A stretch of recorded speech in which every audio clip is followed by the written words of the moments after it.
Möhtərəm müsəlman qardaşlarım, Allah-u Teala'nın bizlərə bəxş etmiş olduğu ən üstün və ən dəyərli neymət iman neymətidir.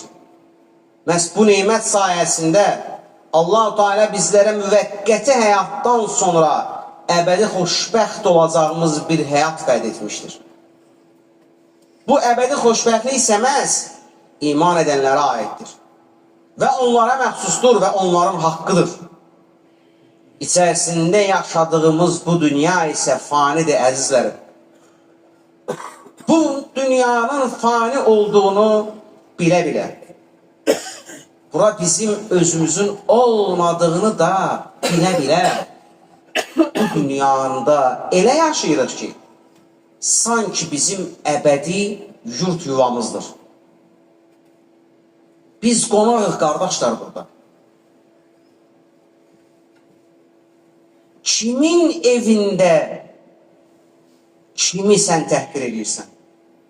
Sənlə bərabər bu qonaq deyə, müsafirxanə deyə dediyimiz bu dünyada yaşayan birisini hansı haqq və hüquqla sən incidə bilərsən? Neçə milyon insan gəlib gedib bizdən əvvəl burada? Kim daimi qalıb burada, qardaş? Heç kim. Kimdir bu evin sahibi? Allah Subhanahu değil mi? Buna iman getirmedik mi?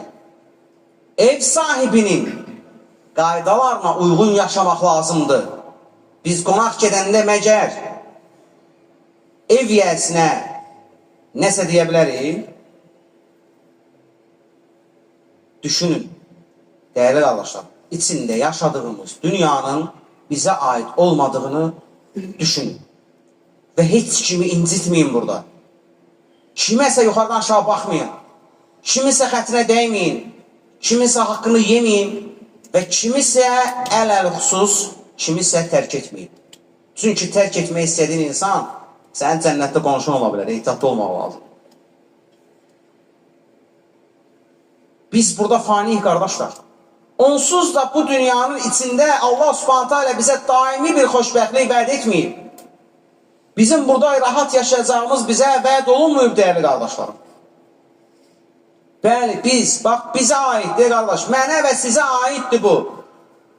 Dünya bizim deyil. Bu dünyanın içində Allah Subhanahu Teala bizə nə vaxt öləcəyimizi belə bildirməyib, qardaşlar. Öləcəyimiz gün belə bizim əlimizdə deyil. Ölüm mələyinin sahibi kimdir? Allah Subhanahu Teala. Cənnət və cəhənnəmi təyin edən kimdir, qardaşlar? Allah Subhanahu Teala. Biz özümüzün belə cənnətə və ya cəhənnəmə gedəcəyimizə qərar verə bilmirik. Bizim buna gücümüz çatmır. Neyi dəyişməyə gücümüz çatır, qardaşlar? Dəyişir, düzdür. İnsan dəyişkənliyə meyillidir. Ay dəyişir, fəsil dəyişir, il dəyişir. Biz niyə dəyişmirik bəs yaxşı? Biz birinci dəyişməliyik, özümüzü dəyişməliyik. Allah'ın istediği kimi yaşamağın vaxtı çatmayıb. Nə vaxt tövbə eləyəcəyik, qardaşlar? Nə zaman biz Allah Subhanahu Teala'nın istediği kimi yaşamaya başlayacağıq? Kök atmağa çalışırıq bu dünyada. Daha dərinə, daha dibə getməyə çalışırıq. Ehtiyac yoxdur. Onsuz da köklərimizlə bir yerdə bizi qopardıb bu dünyadan yola salacaqlar. Və inanın mənə, bu dünyada sənə ən yaxın olan insan sənin tabutu çiynində daşıyacaq. Üzümüzə də ilk torpağı ilə o atacaq. Bu həyatın qanunudur.